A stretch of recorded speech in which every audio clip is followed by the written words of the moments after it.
flow art, whether it's gloving, whether it's the light whip, any type of light. Yeah. Whoa. It's a flow. Yo, they're not ready for that They're yet. not ready. They're not ready.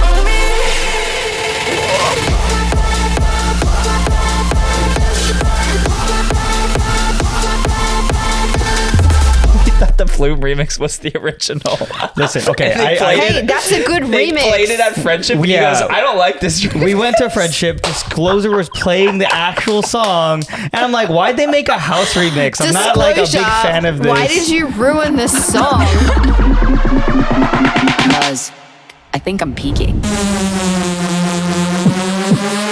Peaking.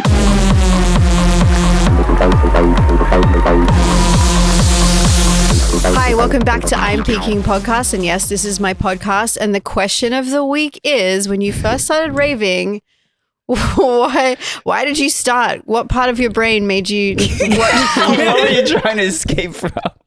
What were you trying to escape from? When you first... Also, funny to assume anyone's trying to escape from anything. I was going to make the same comment. So literally that is exactly what came into my mind when these fools wanted to add this question in. But Yeah, because we have to be emotionally triggering so that the clip does well. But also at the same time, I think we also have to recognize just because we didn't escape from anything with our first offense doesn't mean nobody shut else up. did. I did. People are not going to get offended over that. Some people do escape, some people don't. I don't know. I'm like, everyone gets it. Yeah. Everyone that's watching this, you get us, we get you. Like, if some of you did want to escape, but also you don't have to escape anything to like music. Although, I guess, you know what? Now that I think about it, the whole reason I fell in love with music in general rather than raving was because I had some demons. So there we go. but you used it in a way where you were channeling that energy into creating, which is pretty dope. Yes, I was saying before I actually started producing before I started raving. Like I started producing and DJing way before I was ever attending raves. I really just loved electronic music, and I wasn't really a part of the rave culture. It started the other way around. So I started playing raves and then going to them. When was this, and what was the first genre that like you started producing? The first genre I started producing. Okay, so this was first thing I ever made was 2000, and I think the first thing I ever released was 2011. But before, I was producing for like maybe since 2008, 2009, and yeah. But I was producing under Whyte Fang back then. Oh. Yeah, I wasn't producing Wait, under... so you started with Whyte Fang? Yeah. Oh, I didn't know The that. first thing I released was with Whyte Fang, and I think the first thing I made of it was maybe 2010. Mm-hmm. Huh? No. Maybe. I don't know. But the first thing I released under Alison Wonderland was a remix for a group called Sherlock's Daughter. And that's, but yes, the first thing I really was taking seriously was Whyte Fang. And people didn't even realize I was a girl. I didn't have like any picture of myself up or anything. But in Australia, I was quite well known as a DJ as Alison Wonderland. So I was DJing and people would come watch me DJ. But the music I was making was under Whyte Fang. And that's, I got really into electronic music. I was really, really inspired by The Knife. If any of you, it's a Swedish duo, and they make really crazy avant-garde electronic music. Wow. And her voice is incredible. She's the singer of Fever Ray as well. I don't know if you know Fever Ray, but they put out an album called Silent Shout, and there's a song on there called Silent Shout. And the first time I realized I wanted to produce was because I heard that song getting played. In Sydney, I used to work in the underground clubs, and I was like, what the fuck is this song? Because we would all go and run up and see what the DJ was playing next. And then I went home and got a cracked version of Ableton from a producer. I got to shout him out, D Cup. Do you guys know who that is? You know that Papa Americano? Oh, yeah. Yeah. It's gonna kill me like that. He's made a lot of other things, but is quite well known for that. Yeah. And he gave me a cracked version of Ableton, and then he gave me. Wait, what's cracked? What's a cracked version of Ableton? So It's legal. It's like- totally legal. Oh, okay. I totally had a legally paid for downloaded Allegedly. version of Ableton. yeah. You just and called it then- crack because it's really good. That's it. Yeah. Wait, yeah. whoa. How do you know that crack is good? Crack is good. No, it's a joke. Don't want to get him cancelled. So yeah, he gave me that, and then he gave me like some loops it was literally called D-Cup a few loops, and in that was a bunch of drum sounds, and I think there was some Dead Mouse samples in there. So a lot of my early stuff I was using like Dead Mouse drum samples, but I didn't really know how to make the sounds that I was hearing, so I would also record a lot of percussion through my iPhone voice memo. So I'd like go to my kitchen and clang things and then layer it. Yeah, I would layer it with snares. I think I can play you probably something I made in 2010 and my vocals were all voice memo, and I didn't understand how to, like, I was just like, this is crazy. I want to make songs that sound like The Knife and blah, blah, blah. And that's how I learned how to produce, is I tried to copy The Knife. Did not get there, and they're still 20 times better than me. But they made really cool kind of droney sounds with really interesting trance style arps, and her vocals are really interesting to me. She always sings, you know, her vocals are always manipulated, and there's a lot of fifths in the harmonies, and she's just awesome.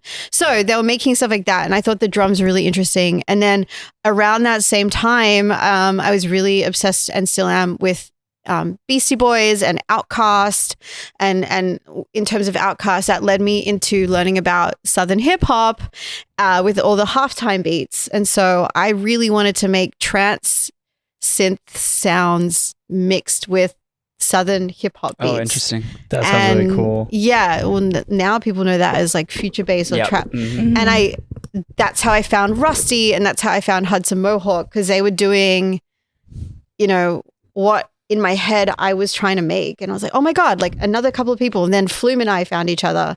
And we were, fun fact, in 2011, we were in a producer competition in Sydney, and there were 6 finalists, and we were 2 of the finalists, and you'd win a trip to Iceland to go to the Northern Lights festival. Wow. And we both lost. Wow. What a journey. And we still honestly. talk about it, because that's how we met. We were both in the producer finalists. I was Whyte Fang and he was Flume. And then, I moved everything over to Alison, because there was a label that was interested in signing Alison. Mm-hmm. And someone's, I was saving all my music for Whyte Fang, and I had all my vocals on it. And with Alison, I was trying to get other people to sing my music that I'd written, and no one gave me the time of day, which is, a very common story for people. And so I ended up singing on all of it myself, just because I couldn't find, anyone to do it for me. Yeah. So it was like a really weird journey for me. It was like super intuitive journey. Nothing was really planned out. Never thought I would make a career out of it. I really did it, going back to the original question, because I was really, really fucking dealing with depression. And it was the only thing that made me feel okay, was creating and making music and playing music. And for my mental health, it was a thing that was stopping me from going off onto the deep end. Yeah. So, that's you. That adds a fucking long-winded answer, but that's how I got back. That's why I got, I guess, into raving. Yeah. But it was through creating it rather than being at the rave. Yeah. I feel that 100%. Yeah, thanks for sharing all Same of way, that. yeah. Is it, sorry. No, it's okay. Sorry, so many questions. TLDR. I have so many questions. That was such a good answer, too. We have a couple other questions before I have to ask these questions. Let's answer the question of the day. Technically, we still need to get to our intro. Yeah, but yeah. Oh let's my answer God. the question. Yeah. But I do have this song still up on SoundCloud. Oh, Yeah. really? And I also covered it, Nelly Furtado with Whyte Fang 2. Can't wait to listen to it. Good. No, my voice, I listen back, I'm like, girl. Don't we all? But you keep it, I keep it up. Yeah, It's good to be able to look back and be like, all right, that's where I was at. It's all my kitchen. All my kitchen sounds like in the Whyte Fang track, it's called Thy New Sound. All the drums are like Dead Mouse samples mixed with like the clanging of my pots and pans. So funny. Yeah. Wow. Damn. Damn. Have you escaped from anything for raving? Yeah. I mean, I feel like, well, I wouldn't say escape necessarily, but I mean, when I started raving, it was in college. So I was like, I guess you could say escaping from the stress of studying and college, just in general. But I know I have a lot of friends though who, I mean, again, I can't speak directly for them, but they've said, stuff like they grew up in very, strict upbringings and stuff. And when they found raving, it was like a whole new world for them. Right. And so it's just made me think a lot about like, for some people, it's like a complete shift in reality. Going the to a community rave. is amazing. Mhm. Yeah, 100%. Like the rave community is amazing. Mm-hmm. So. Yeah, I would agree. Yeah. I would say I didn't even know about the rave community when I first started raving. And I started with festival culture. And I just really loved the music. And I seen a photo of EDC. And I was like, I need to be there. There was just something about it. I was like, I need to be there. And I grew up in a school where it's a Catholic private school. I was always like kind of the odd one out. I was too weird. I was too loud. And there was just something about just like going there that I knew that I would like feel good. But I didn't realize this until I did some reflection when we came up with the script. And I was like, okay, what did I really do when I started raving? And it was like me escaping from the feeling of not being accepted. It was escaping, fitting in. I think I didn't even understand it at the time because I didn't know about drug culture. I didn't know about any of that. I just knew that it was colorful and EDM was playing and everyone was dressing like whatever they wanted to wear. And then when I went and when I felt the energy there, I just kept wanting to go back. And yeah, and I had different eras of like escaping different things. But I think creating kind of like resonate with your story, where creating kind of helped me find a healthier way to express that escape. Because, the older I got, the more I became more aware about my problems, the more I started to respond differently to these problems. And I could have gone down a really dark path, but then creating kind of like got me out of that. Do we all have demons? Yeah. Like, I mean, I'll say to an extent, I would say I can't say I was escaping to like avoid demons, but I think I was trying to like live a different life because I still remember 2014 was the first year I went to an event and started listening to more EDM music. And it was also the year my dad passed away, and he passed away in January. I remember going to an event like 2 or 3 months later. I was still bald because I became a monk for a few days for him. And I remember like any opportunity I had to go live life was kind of like the mindset, because I told myself, all right, in this first year, that's just what I'm going to do. I'm just going to go live life because that's what dad would want me to do anyway. And I remember going to that event, and then I didn't go to another event for like 2 more years until like 2016 when I was in LA by myself. So it was trying to find that sense of community, sense of people, sense of like belonging somewhere. And fun fact, Nocturnal 2016, I remember the exact moment that I was like, all right, I love this culture, I love this music, I love everything about this. And it was when Bingo Players was playing, transitioning into Alison Wonderland. Deadass.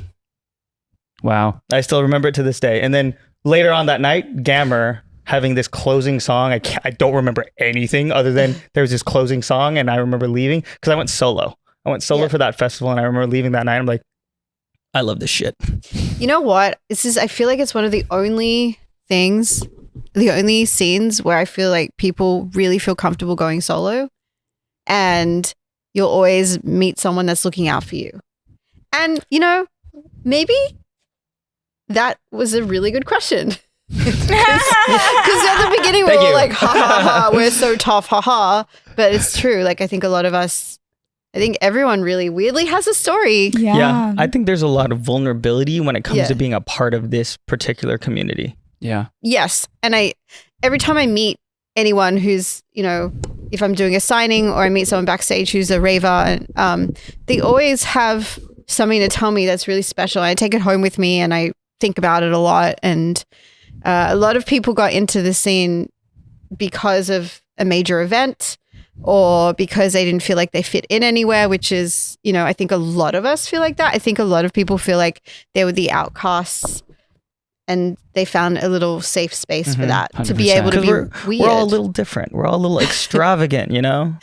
Yes. Yeah, and I think being in a space that allows you to be yourself is really powerful, because when you hold that in, like that shit will get to you. Oh my God. You know what the opposite of that feels like for me is when I go to like a trendy hairdresser. I feel like the opposite of being at a rave. Does anyone know what I mean? When you trendy hairdresser, when you like What do walk mean? in and you feel like not cool enough, and you're like in this cool hair, Like a nice salon. yeah, or like you're going into the cool high fashion store and you're like, oh. Oh, honestly, You know what? yeah. When I was in London and when I was shopping around, but honestly, I was kind of like owning like my uniqueness, because I was like, you know what? I was like, I'm here, and if I buy something, I buy something, and plus I was like spending money anyway, so I was like, you guys could look at me anywhere that you want. And then eventually, like I think at one of the hair salons, I got them to play like some EDM, and they were like dancing on the floor or whatever. That's when I go to Okay. Beverly Hills. I feel like that. Dude, right? I feel like it's like the opposite of going to a rave. Rodeo 'Cause I'm- Drive. Yeah, Oh my I'm just God. like, Yeah. oh no, you know, there's been times where I've walked into places and they've just, oh, honey, you can't afford that. I'm like, okay, you It's know, okay. I went to this soft serve place over. I think it's off of Rodeo Drive. It's called Go Greek, I think, or something like. I Have know- you been there? I know it. Yeah, Justin Bieber goes there all the time apparently. But anyways, it's like $50. It's Actually, so it's like 30 expensive. to $50. Is it for- good? At least. It is really good. It's overrated. It's good, but it is overrated. Like I wouldn't pay like Menchie's $30. is better. Menchie's is better. Mm. Do you I haven't know- tried that. No, It's like cheese. it's Send me the rec. It's reasonably priced. There's many of them, and the toppings are fun.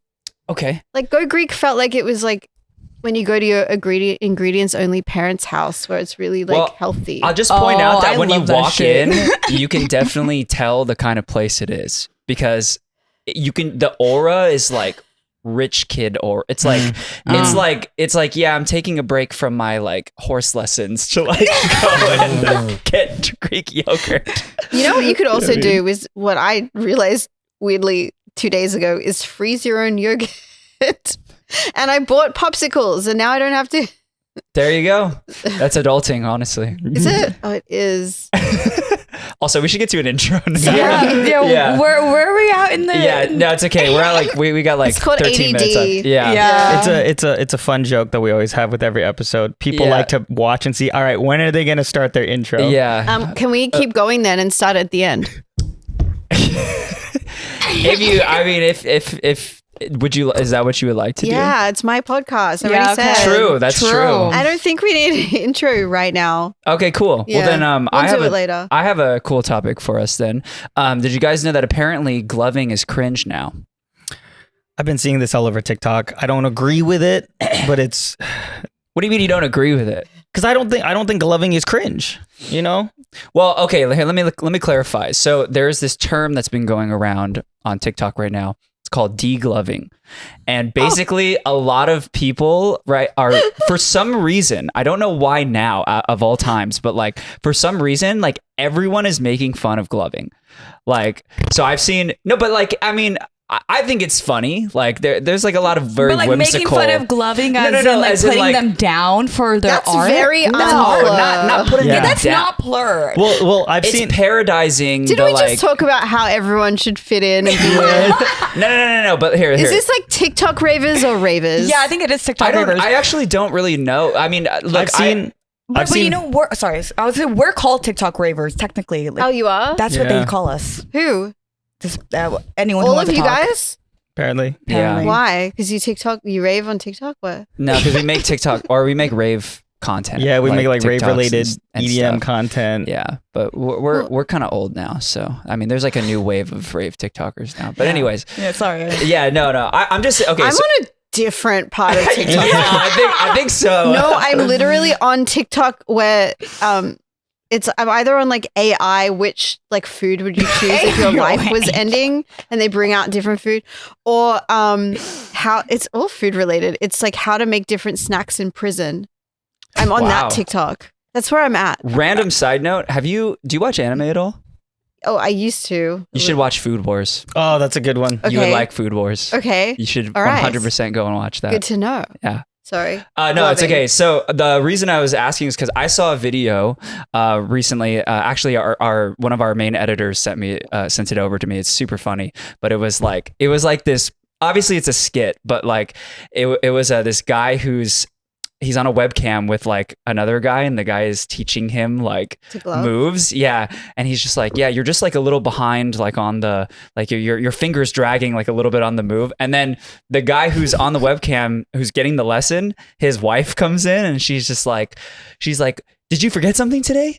Your daughter is like still waiting at school to come pick her up. And he's like, what are you doing? And he's like, I'm taking gloving lessons. And then it's revealed that he's spending like $800 on these gloving lessons. And she's like, are you fucking kidding me? Like $800. And then the guy on the webcam who's teaching him is like, show her the move. Show her the move. I think you're ready. He's like, no, I can't do the move yet. And then he does it. And then she's just like, yeah, your finger's dragging a little bit on the on the thing again.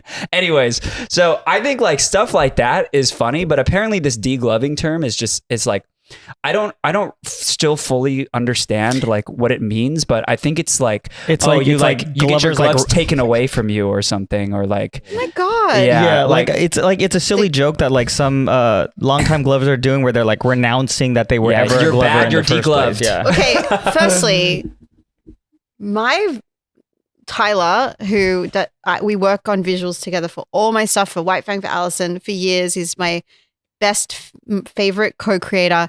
He used to be a glover. Let's go. He brings it out sometimes. Yeah, one of my best friends from college. We went to one of the first raves we went to.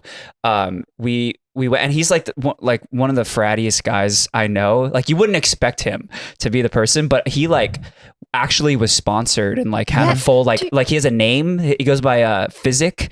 So my friend Sam, we'd be at a rave, and all of a sudden he'd have this group of people around him because he'd be just like going off, and we'd be studying for like one of our upcoming midterms or something, and he'll just be talking, and he'll just be like doing this, it's and I'm probably like calming for him. But Yeah, because beyond that, it's a flow. Like any type of flow art, whether it's gloving, whether it's the light whip, any type of light. Yeah, Whoa. it's a flow. Yo, And they're not ready for that. They're yet. not ready. They're not ready for that. I yet. do. even the flow star, like I've noticed when I'm practicing that at home, it helps I me love get into a flow for work because it reminds me to connect with my body. So there's There you power there. go. I miss the era of like the gloving teams, because like There was gloving teams. they were That's so funny. cool back then. When you I remember was the up on years? stage. I mean, I don't I remember see teams. it on stage. Yeah. So if people have the light up gloves or the light up hula hoops and stuff like that, Mhm. I see it from stage, or with the flow I think star. it was in the good like 2015 to 2018 era. There'd be like it wouldn't just be one or two glovers in this corner and that corner. It'd be they're like together. a good bunch of people all in a corner somewhere. It's kind of like how right now it's groups of people in their flow star groups or the flow me's in their corners. I like it. And I miss that. I've had people come to my meet and greets and get me to sign their flow stars, and then I get them to do it for me. Aw. And then I that's sit cute. there and they like do the little, and it's fucking It's fun. cool. It's fun. I don't know. I have a gloving flow star story. myself, and I've been like learning since May. And I'm like, whenever I'm like at home, because I work from home a lot now. Do any of you have your flow stars? I here? didn't bring it today. No. I would have brought my gloves. Does anyone have a pizza? No, that sounds really good though right now. I do have a gloving story. Yeah, One. tell us, please. It was Coachella 2015. When did Drake play? Was it 2015?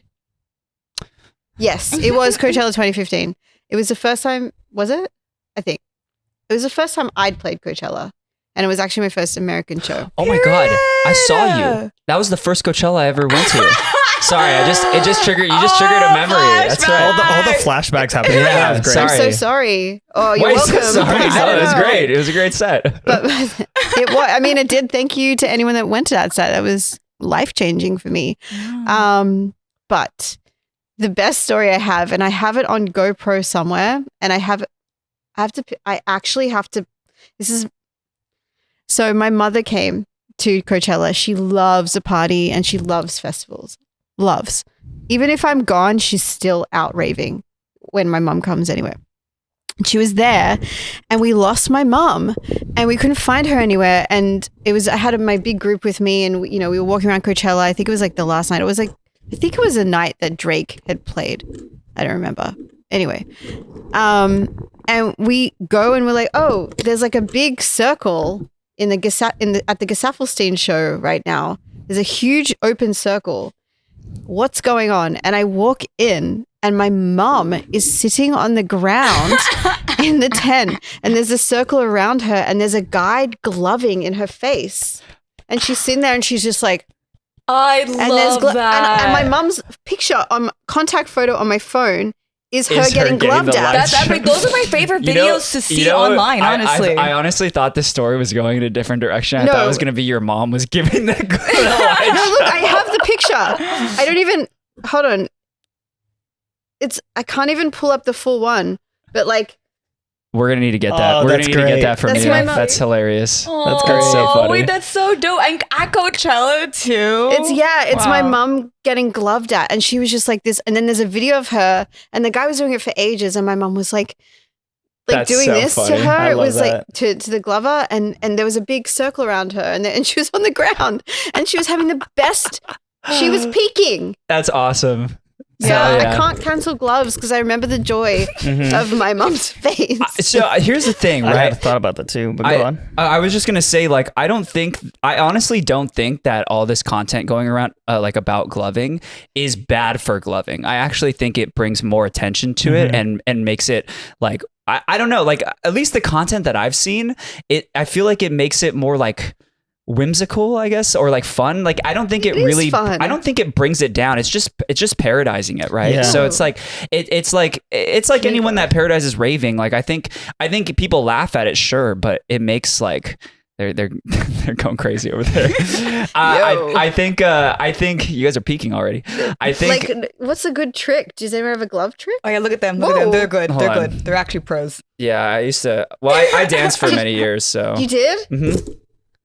I just like melting people's faces. Whoa, see, I can't cancel that. He gloves. No, I can't cancel that. Look at that.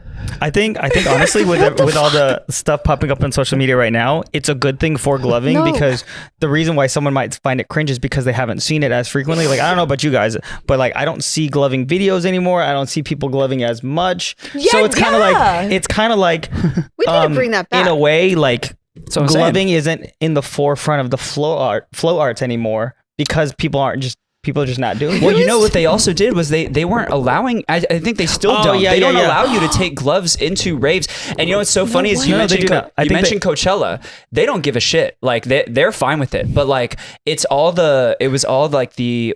I mean, I can't say all Insomniac events, but like it was all the like mainstream raves. They stopped letting you take them in for a while because they were associated with doing drugs. Yes. Yeah. So you weren't allowed. You had to sneak them in. Yes. In fact, I had to leave them. I had to leave them in a bush at raves at a nocturnal one time. Is that why you stopped bringing them? Yes. Because he used to glove all the time. Yeah. That's literally why I stopped because I didn't want to hide them in my shoes or in my pants anymore. Is there a comment section for this? Because I've never associated a fun little hand light show. Sorry, not to that totally diminished. Degloved. But it is a fun light show. I honestly, I remember my visuals guy doing like hand gloving thing. Like it's hypnotizing. Yeah, it is. It's an art. It actually it's relaxing for my brain. It actually helps those who aren't on drugs, and it helps them peak. So you don't need drugs, and you can have a self-induced altered state. There actually is truth to that. There's like scientific evidence. I know it is scientific. Yeah. I wouldn't just be saying it. I know my science. No, I know. I'm backing you up. Oh, thank you. Yeah. What's like your favorite genre to glove to? I just have so many gloving questions. If you're a good glover, you can glove to anything. It was Divinity by Porter Robinson. Oh, so you had a song. For me, that's what I like. That feels like it'd be a hard song to glove to. Well, no, that's the thing. Like that and Blackout by Tritonal. Whoa. I was heavy into trance when I was still gloving.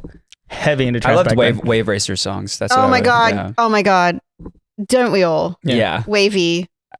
Come back. We love you. Please come. And anything Grizz. Anything Grizz is really fun to glove to. What about Wave Racer, Cosmos Midnight, the Wave Racer, and then what His was that? Always remix. Yeah, always. Yeah. Streamers. Like I love. Yeah. That was right around the time I started. So it has like a very special place in my and heart. the Panama remix. Yes, that's my favorite Wave Racer song ever. But I also remember the first time I ever did mushrooms was I went to the beach with my friends and I just put there was like a small point in the trip where I just put my like Did you have your headphones on. gloves? No. I was gonna say mushrooms gloves. That would be cool, but no, I would just listen to each. I would like listen to my playlist, and Wave Racer I was listening to at the time, so like all of his songs would come up, and it would like put me in a different world. So yeah, the Wave Racer Latch remix. I actually haven't heard that one. Does it exist? Or did I make that up in my Wait, head? we should listen to that for sure. You know what? We're gonna listen to some Wave Racer in the bonus episode, so you better stick around after. So yeah, real quick, just final statement on the gloving, because you mentioned that you hope it doesn't go away and everything. I mean, I think that or no, what were you were saying? We were that also talking about that Wave Racer remix. I just want to clear that up. Oh yeah. Because someone's probably shouting at the screen, being like, "No, that was the Lido remix." So Lido did the remix of Latch, but Wavy did a remix. Wavy. I know that. how, like we grew. We played shows together forever. He remixed The Giver, Duke Dumont. It is so good. Let's listen to it in the bonus, please. We have to. I haven't heard that one actually. We have to. Okay. Yeah. But Nan, you were saying off camera though with the light like the. Oh the yeah. Well, I everything. mean, I don't know if we confirmed it yet. If gloves are like banned. They are. Yeah. Well, from some festivals. Yeah. Not all, but so it's just like it's getting more and more difficult to bring gloves into festivals. So that I feel like that's what's pushing people to like not be able to go and glove and enjoy that flow art, because like people can bring in a full levy wand or like that's what I was gonna say. People can sabers bring and all this. Also, like totems, like big totems. yeah. But why can't they bring in the gloves? I think feel, just because of the implication. But what about the light up hoops and stuff? And you're right. like, Yeah. the You're light totally up right. You're absolutely juggling right. balls. Yeah, and I the see flow those. stars. Yep. Like I see from standing on stage in like a huge thing. I see them everywhere, and it's so cool to look at. Mm-hmm. Why single out? Are people glovist? Well, I think because people glovist. I think because like for a while none of those other things really existed. So in you the think beginning, maybe it's just at least an outdated rule that hasn't been removed? I think so, but also Damn. I think it's also because you don't usually see like someone getting a light show with all of the other things. Like you don't see someone with a levy wand like doing like a light show like that. I think because of the whole, I mean, this is just me speculating, but like because of the whole sit down and like in your face kind of thing, it like I would completely imply. sober would love that. Me too, and I I've would gotten love them that. sober, My and they're mom. awesome still. Yeah. My mom at Gesaffelstein. Yeah, Example. they make you feel like you're on drugs even if Yep. you're not. Honestly, I just Yeah. think that they're really meditative. It's not. It's relaxing. It is I would relaxing. agree. And then plus like listening to the music simultaneously. It's like a Yeah. whole experience in I don't itself. know. I think that's like really judgy. yeah. Outdated. I think that they should cancel gloving so it comes back. Like it's so cancelled that people want to rebel. You know what I'm saying? Honestly, that could be why all this It's like reverse psychology. all these TikToks are coming up, because a lot of the people who are making fun of it are glovers Do you think themselves. the glovers have? I'm conspiracy theory here. They really want gloving to come back, so they're making it so anti-gloving that Maybe. people want to rebel and glove. Yep. Well, Yep. that's why I don't even think I don't even think the content is like making it anti-gloving. I think the content, if anything, is like, hey, we don't take this too seriously. Look at how fun this is. you know? they're being super comedic. Yeah, exactly. I don't know. I've been seeing some shit with all of you doing this stuff. Like it's so weird. I can't cancel that. And like honestly, Well, someone that there we is go. not a raver. I have There we friends who go. are non-ravers. Look at that. Focus on that shit right now. If you have never been to a rave, do you know how cool that would be? You'd be like, what the fuck am I looking at? What is that? Yeah. It's fun. It's fun. What? Why do people not want to have fun anymore? That part. I mean, on this note, can you show us some music right now? Yeah. Oh yeah, Actually, yeah. Well, I did just have Wait. an album come out. Yeah, and I'll do a. That's why I'm saying. Oh my god. Okay, there's so much. Okay, so Pressure's I on. know you guys show like a lot of unreleased stuff, but I just released an album. Yeah, Yeah. Ghost World. Ghost right? World, yeah. We'd love to hear it It's really. How have you not heard? No. I'm kidding. because we were waiting. Oh, okay. We were waiting. Well, I mean, I have heard some tracks from it. I don't really. Also, I love Again Fuck. I love it. Okay. I love Again Fuck. That's a really crazy story. I had it like on repeat when you came out with it. Wait, really? So good, yeah. That is it's actually like a genuinely weird song. Like, I don't know if I want to be say anything dark on the podcast, but the story behind that song is really crazy. I think we should talk about I think, it. yeah. okay. Yeah. You can tell us Or anything. if you want to talk about it, I mean, Yeah, I wanted to, I've talked about this recently, so I'm happy to talk about it again. I experienced 4 miscarriages, and it was like, that's I don't what wish it's that- about. again, fuck.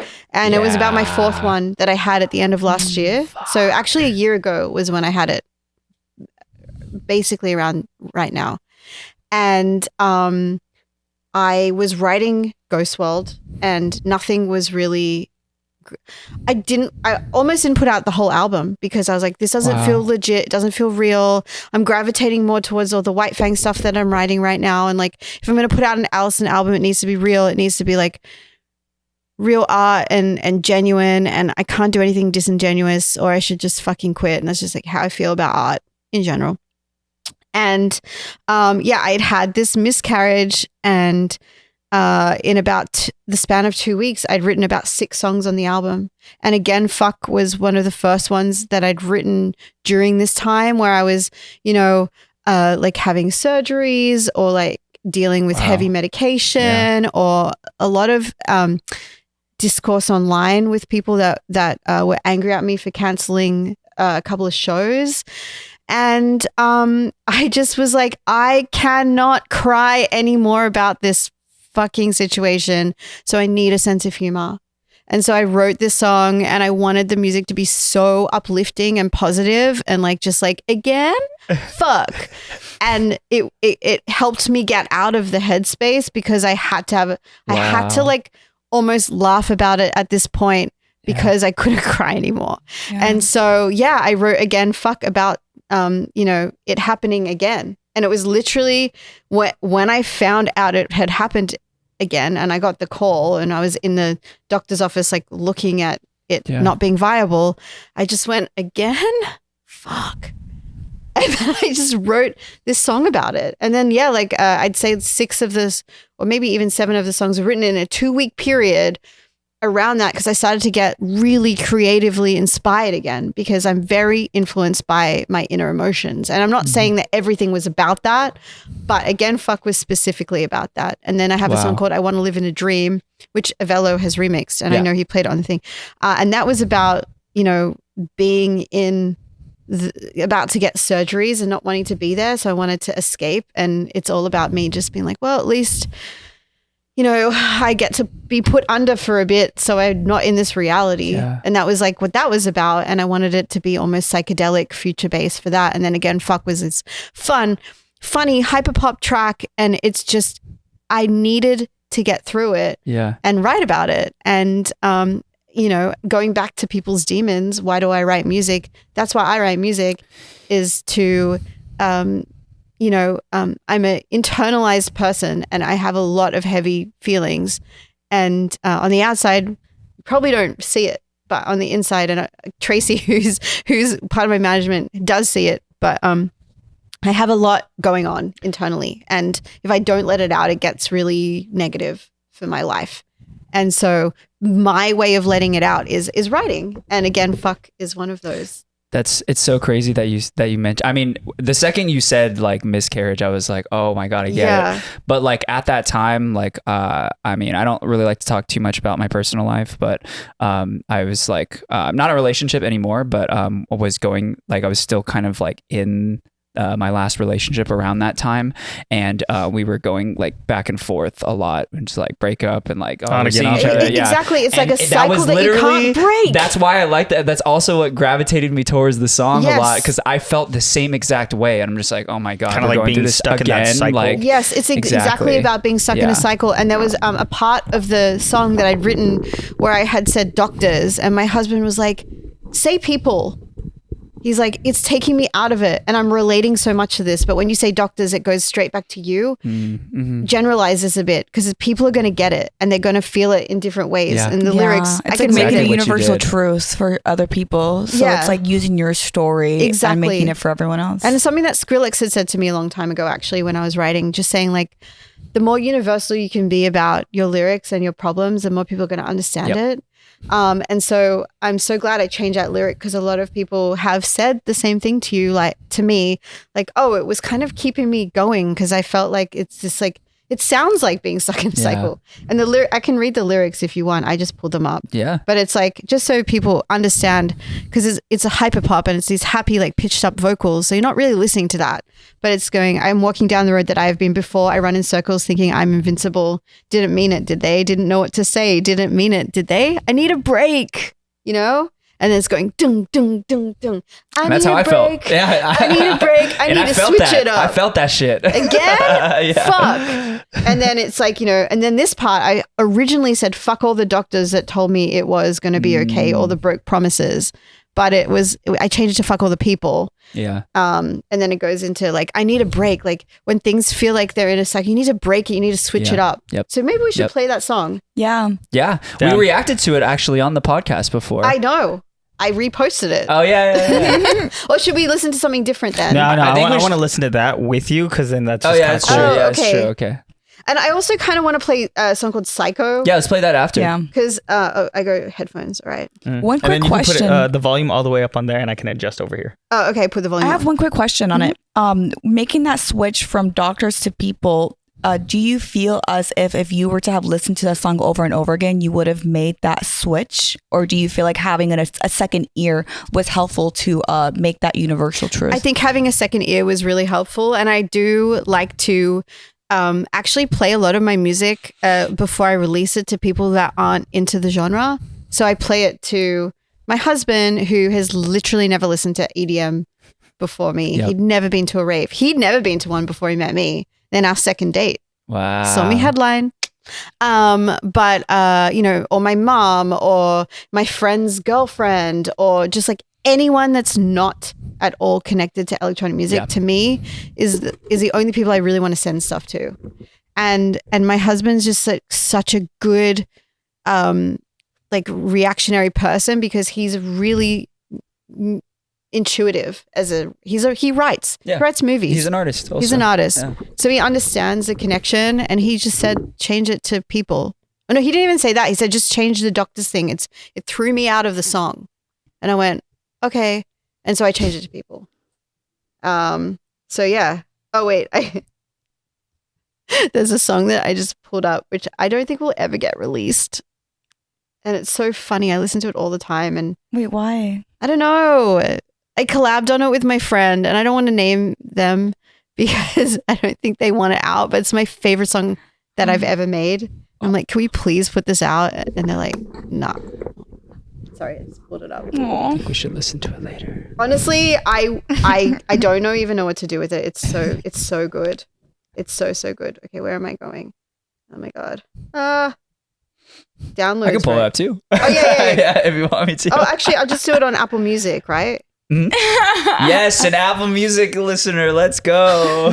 Fun fact: I've transitioned to Apple Music Oh also. yes, But that's only because my credit card allows me a 3-year free term. So I'm like, all right, I why have not? everything. I'm trying to be, but it was the first. I have it all. Okay, I listen to everything. Okay, anyway.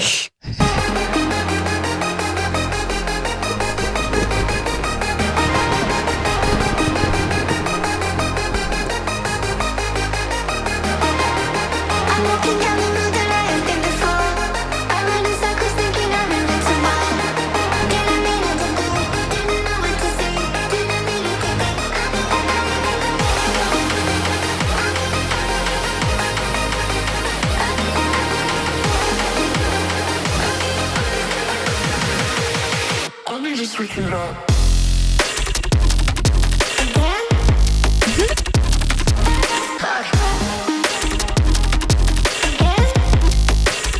I need to switch it up.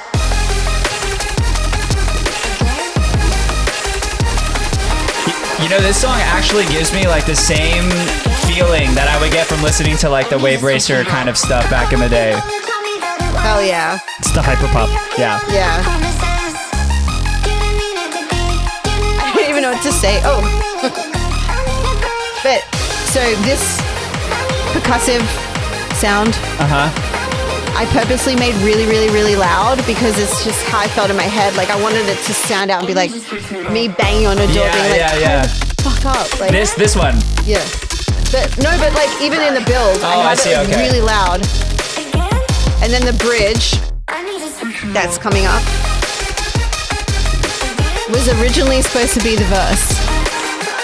No, the song is a masterpiece. It's really great.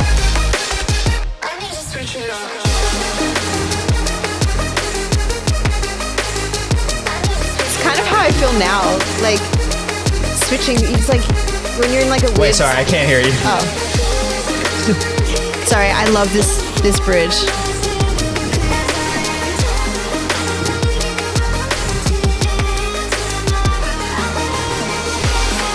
Hear how loud that is? It should have been way softer, but I wanted it to be obnoxious. I see, okay. Yeah.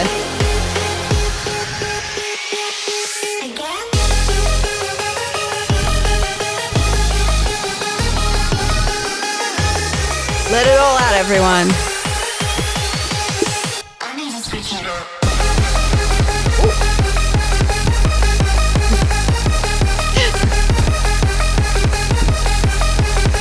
And then hear the obnoxious sound. Ready? I love that.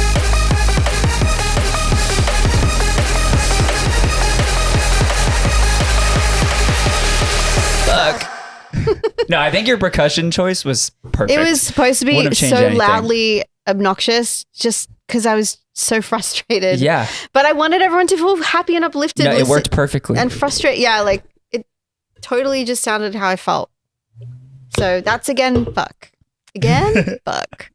And hopefully, yeah, people resonate with it. Yeah. Yeah. You had the other one too. What was the other one you I said? don't know. Marsha? There's like a Ghost? bunch of songs. There's another song I wanted to play only because it's maybe, I don't know if we have time for it now. It's called Is This the End? There's two. There's this song called Is This the End and this song called Everything Comes in Waves. And a lot of people have been gravitating to both of them and they both have like pretty like related stories.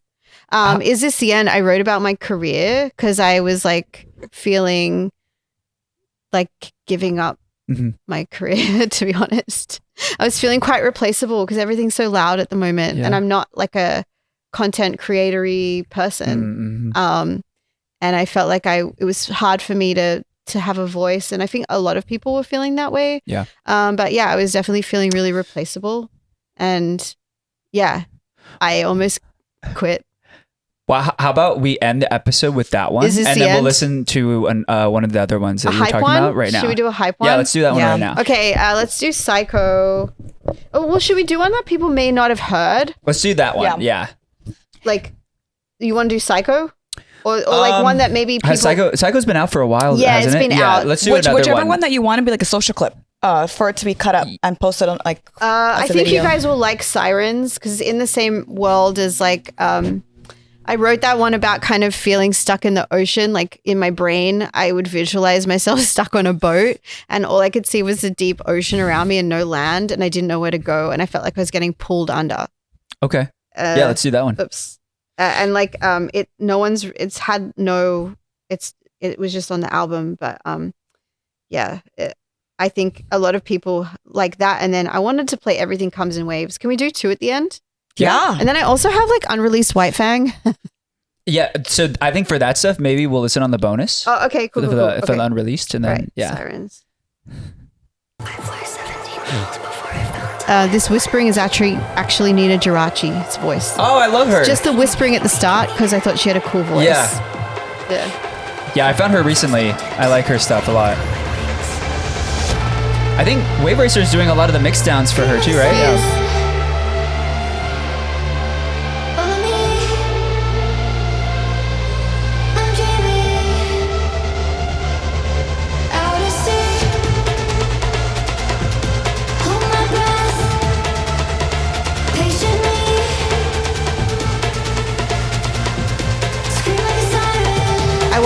sound like I was underwater. Like what? I was underwater.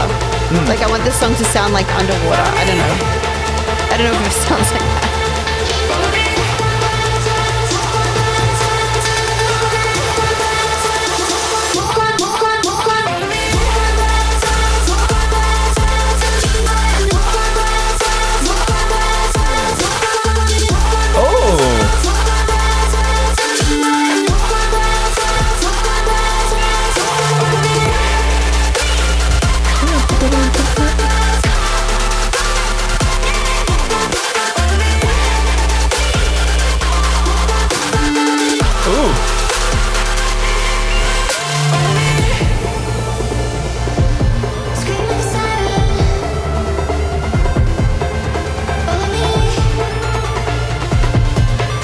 I love all the little like video game elements. Yeah, Also, like the in the back. show sounds in the back are really nice. I love ups. They're my favorite things. The song to me sounds like winter and the ocean. Yeah. I don't know. Almost forgot, by the way. Oh yeah, wait. You do it to this drop. Do it to this drop. Okay, I'll try. Yes. Hold on. I gotta like listen also. Everyone put their hands up. I'll pretend I'm at a show. I want everyone to fuck me up right now. Put your hands up. Close your eyes. Except if you're loving. Oh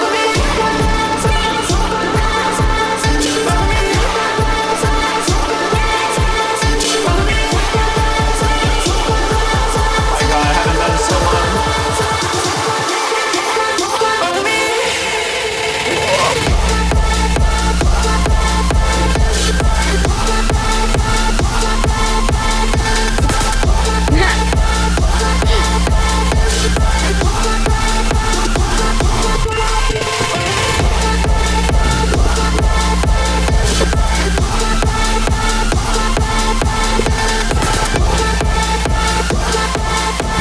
I gave it my best. I feel like I should be reacting more to the song. Like I always see your clips and everyone's like, and I'm like, I've heard this 1,000 times. To be fair, you've listened to it how many I'm times? literally like, oh, the delay on my vocal could have been a bit less. That's truly what I'm Still thinking right. tweaking it to this moment. Yeah, That was great. And the ending with the water. yeah. We have the water and the whispering, and I love that. I need you to be in my studio when I'm making music because the faces that you make, I need that. It like got me really hyped up. I'm very expressive. Wait, when I'm playing a show, can you just like come on stage and like sit there and just react? Those are the new visuals. I was about to say, make his face the new Oh visual. my god, I'm gonna do it. Can you do it for one show? I'm so down. I'm It would actually be so down. so crazy if it was just someone reacting, specifically your face to music. And I mean this in such a complimentary way. It genuinely got me more into the song. I'm glad. The clips that we've had where he's like going crazy are some of our best performing I just like clips. zoned out. So I'm like dissociating. That's all you're gonna get of me, dissociating, thinking, oh fuck, that delay. Like it was just like a bit too much. I think it kind of like watered out the vocal, and maybe we could have tweaked the master to be a little louder. And it's just like where my brain's at right now. Yeah. True artist stuff right there. Yeah. I don't know. I mean, you really are a true artist because hearing your backstory behind every single track and you being able to turn it into just a full-on masterpiece is something that can never be replaced. Well, the thing is, I'm such an album artist as well. Like, I'm not a single artist. A lot of electronic people right now, they put out a lot of singles, and I've never been able to do it. And I respect everyone for that, and I wish I could. But I always feel like in order for me to create something, I need to tell a whole story, which is also why I had that long-winded story at the start of the show. We still haven't done our intro. Oh my god, I forgot. We're not doing one. You're gonna get it in the special. You're just gonna see our names pop up at the bottom. That's just what it's gonna be. Anyways, but yeah, and then I played a show and this kid was supporting me and he's like, "Oh, what are you working on?" I said, "An album, but no one's gonna listen to it, you know." And he goes, "Oh, well, a single lasts 6 months, but everyone listens to albums forever." And I thought about it a lot. And I thought it was the wisest thing that anyone That's has very ever true. told me. Yeah. But I really believe in like a body of work and telling a story and a time capsule and a part of someone's life. And that's what, like, I love albums. I am an album lover. Like the Turnstile album that came out this year, is like one of my favorite things to listen to as a whole. And I think it's so good. Or like Nina's album's really good. Like there's a lot of people that are doing albums now that I'm just like, oh, it's like a world that you're building. Yeah. And I've always tried to do that with every album and every, step of my life. For me, it was Zed's Telos album that he came out with. What's your Recently, it's Hedex's recent album, Drum and Bass. love? Yeah. Said the Sky Wide Eye. Okay, we love Said the Sky. We love you, Trevor. I want to meet you so bad. What? I've never met him yet. I want Okay. to meet you so bad. Well, he worked on Is This the End with me, the song, so I'll play that. Oh, and hell yeah. it'll Let's be a bit go. we actually worked on a lot of my last album together on Loner. Yeah. Yeah, he's a genius. The way that he records vocals. Fun fact: I had a small interview with Cascade like a week, 2 weeks ago, and he was having similar comments about like album work because he just released his Undux album. Yeah. And he's just like, I just wanted to do it because that's what I love. I want to get Yes. back, like I want to bring things back to the world of albums and listening to a full story versus just the single release because attention spans, and social media. I don't know. I just think like whenever I speak to people and I'm doing like meet and greets and fans come and talk to me, I really see how much my world building is like speaking to people. Because I do get really stuck in my head, and you'll hear that in Is This the End? And in Everything Comes in Waves, where I'm just like, fuck, like, I don't know. What's like, I'm exhausted. I don't know. Is anyone even listening? But then honestly, I remember when Cascade was working on the album, we were talking because we were doing that back to back, and he was working on it, and he was just like, we were talking about albums, and he was saying, that he had a story to tell with that, and he did, and he's like someone that really inspires me because and I texted him this the other day. I said, you're someone that really inspires me because you've had such a long career and you've stayed on top and you've stuck to who you are. And it's true. Yeah. Yeah. And it makes me go, okay, fucking keep going, bitch. Yeah. Yeah, it's important to hold on to that because like labels want dance hits, but it's like it disconnects honestly the audience from the artist, and having that connection is so powerful. Do you feel more connected to artists that are making original stuff? A genuine question, or artists that are like remixing other people's music? I wonder. That's a good question, actually. A lot of people are putting out stuff that is either a remix or like a remake of something. What do you feel most connected to? When I started listening to EDM, I feel like I gravitate. A lot of people were remixing stuff at that time, so I did gravitate a lot to those. But I think I felt a stronger sense of connection when it was their original art.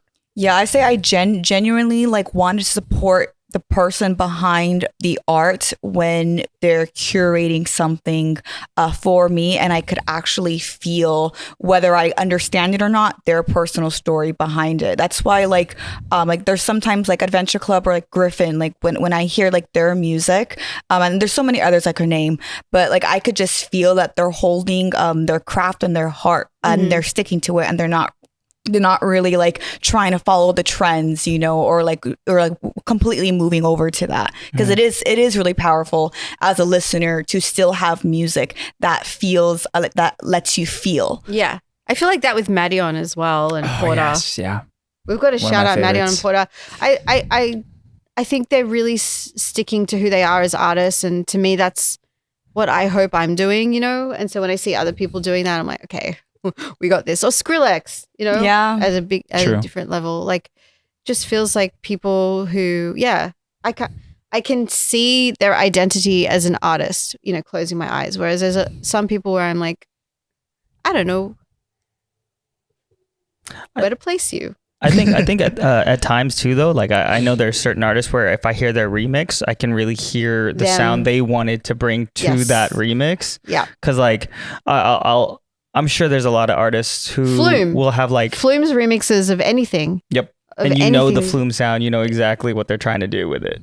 It's just, yeah. Though his remixes are always, to me, like you can't top them. Mm-hmm. Yeah. And I would also add, when an album is put out and like I listen to it, you know, like from beginning to end, and I want to listen to music and I want to feel some type of way, and I remember that album makes me feel some type of way, I'll just like play it again. Yes. So then I start again from the beginning of the album. So I'm listening just to more of that artist's music because of that. Yeah. Okay. I like this. Well, okay. Skrillex Cinema. Skrillex's remix of Cinema Yeah. is also like. Yeah, there are some Epic. iconic remixes for sure. Like Yeah. that just like, I mean, we were literally bringing up the Wave Racer remix of Always, you know, like that's an iconic song to me. And I know that that's not, you know, obviously his But I feel original. like he remade it in such a, like for me, sure. like a good remix is when someone Yes. keeps the essence of the song, but it's like completely like this whole new like body. Which is that remix that I like? You and Me. Flume. That's I thought Flume's remix. was it that one or was it the Flux one? No. There's a So couple different ones. Are you thinking of You and Me, the song, right? What's the one that Disclosure made? And then I That's was like, You and Me. okay, Yeah. that's Yeah, sure. Flume. Yeah, exactly. Like it makes you feel something different He to thought the original. he thought the Flume remix was the original.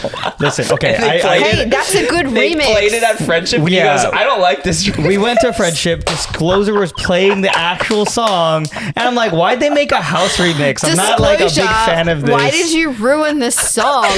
And then that's when I was like, man, Why'd this you is ruin your own this song? is Why the did you original ruin song. the Flume remix with a Disclosure original? That is just terrible. Disclosure, we love you. We do love Disclosure. It's cool how they be playing like on the stage. I know.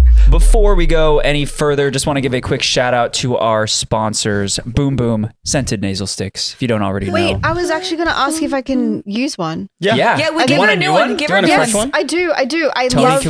can we grab a new one for her? Yes. Sorry. The keep lavender one too. We have like Yeah, if they're we in always the ask like lavender for a bunch of lavender? those. Yeah. Going. Can I have more than one? Yeah. You sure? Yeah.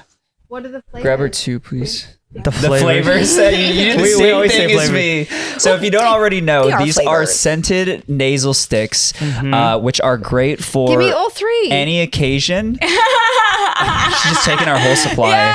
It's all right. We need to get some more. We need to get some more. I have a question. I have a question. If you could have your own branded, like, you know, Boom Boom Allison. Oh yeah, they did a aroma collab with Jaws. with that aroma. What do you think your aroma would be? Honestly, mint. To be Mint? honest, Oh. like I really like mint because it brings me back to earth. What kind of mint? peppermint? I don't know. Oh, What, they don't. I don't think they have a peppermint one. Yeah. what, is there different kinds of mint? So- They have. they have they- spearmint. They had a Regular collab. mint. They had a collab Here. with Jaws, Oh, and that was shit. like a blood orange smell. Apparently, No, I like the traditional. Can I have it? Just spell it because we got to put that one back. Oh. Unless you want. Actually, you could toss me one of the lavender ones if you want that one. Yes, Just no, that I one's do. been used. Okay, no, it's been used. yeah, that one's on the table, so it's been used It's for been sure. up people's noses. Not up people's noses. They hold People, it. They people hold it hold in it like front. right outside, but I can't Some- promise some- nobody has not. Put Yeah. it to Do you their nose. have any mint? Do we? No, we only have the Do- lavender ones as of right now. Okay, I think I'm gonna keep left. the lavenders here, but mint but for sure. yeah, but those are yours. Yeah. So if you don't already know, these are great for any occasion. If you get anxious when you can't go to read it. festivals. Oh, it needs to go down. Oh yeah, the Yeah. mic's covering your face. Yeah, when you get anxious at festivals, like say you're in the crowd or you get claustrophobic, these are great to kind of take you out of that anxiety. They're great for nausea. So if you get motion sickness or if you had a little too much and you feel sick, these are also great for helping the nausea go away. So they're great for a lot of occasions. When you go to the porta potties, we mention this all the time. So great to have on you at music festivals, just when you travel, pretty much anywhere. It's so good. You were mentioning that you use them all the time outside of Yes, festivals. I do. When you were pregnant, I- did it help a lot? I actually didn't use. I use it in the studio a lot when I'm trying to clear my sinuses before I'm singing. I use it a lot. Yeah, That's smart. There's actually a bunch of I think my contact photo on my husband's thing is me with one up my nose in the studio. But I really like them because they ground me. They kind of bring me back down to earth. And are we doing an ad for these? Yeah, they're our main sponsors. So I don't know if you know, but we got robbed last year. What? And here, we got robbed. And these people came in and took all of our equipment. And Boom Boom basically donated a large sum of money, and all of our supporters as well.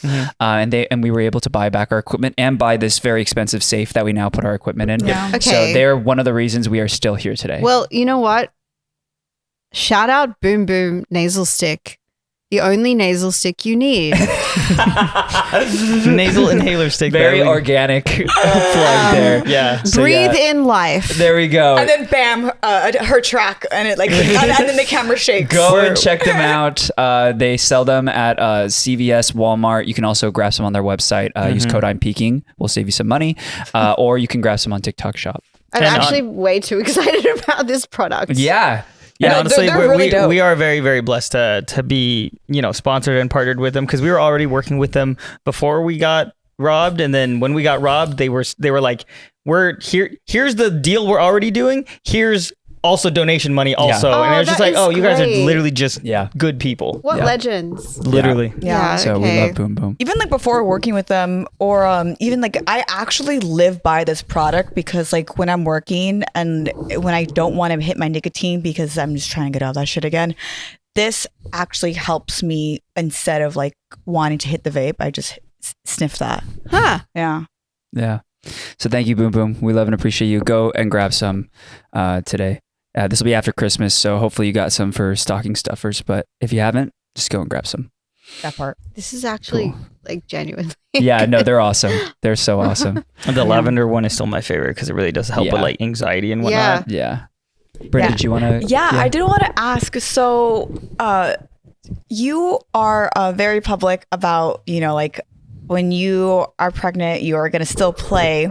Yeah. Have you ever been scared? I mean, I know at EDC, like you were giving birth, or basically, but have you ever I been was like? not giving. I think she was DJing. I don't know if she was giving birth up there. She was It giving would've been birth to like- these sick beats. Wait. So what is it that happened when, like, I think there's a video of like EDC in the background, and then Oh, nothing happened. I'm just, this is actually a good thing because a lot of people question me about it, but I was very, very intentional with where I played and what I played during my pregnancy. I made sure I was really, really safe.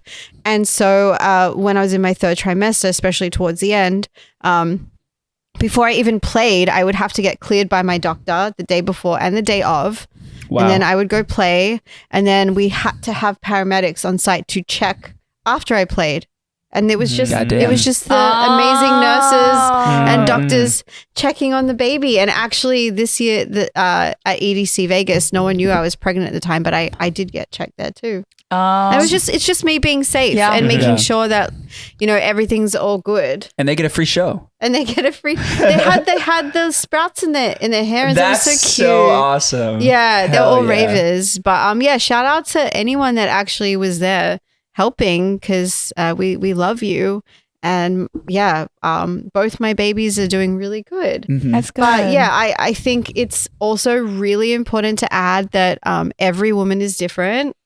And I was able to play until 9 months. Some people can't be active even 3 months into their pregnancy. Yeah. So, that's just how my pregnancy was received in my body. I was able to still do things. I was still like not well for some of it, just people didn't know yet.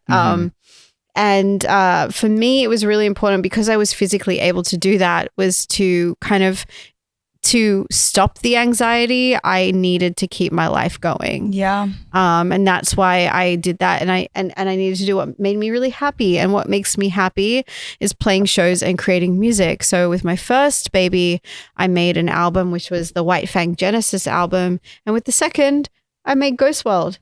And I was able to play and tour with both of them. And then I'm about to do a big tour for Ghost World early next year. And just super grateful, I was able to do that. But again, like that was my limits, my personal limits. And I checked, volume and everything with the baby. So, and it's funny because like the only negative comments I've ever seen about me playing pregnant has been from a man. What? What did they say? It's always just a dude being like, "Oh, well, that baby's not going to be able to hear." It's like, dude, Just trying to say the most randomest shit Yeah. just Dumb to say men being shit. dumb men. What the yeah, fuck? it's always some dumb comment, and but I think it is important for me to say and stick up for myself right now and say, hey, I was so safe the entire time, Yeah. both times. All precautions I had were a met. really great team around me, and they're very, very, they're like overly cautious about everything. And Yeah. I knew my limits. And if I couldn't play, I would sit, there's like footage of me sitting down at a Yeah. festival recently because I couldn't play for the full hour and 15 just because I was that pregnant. But I sat down, I took a little break and I came back up and I Yeah. played because I was happy. I was so happy up there. So, I'm grateful. Those things make me grateful to be here. So I had to do it.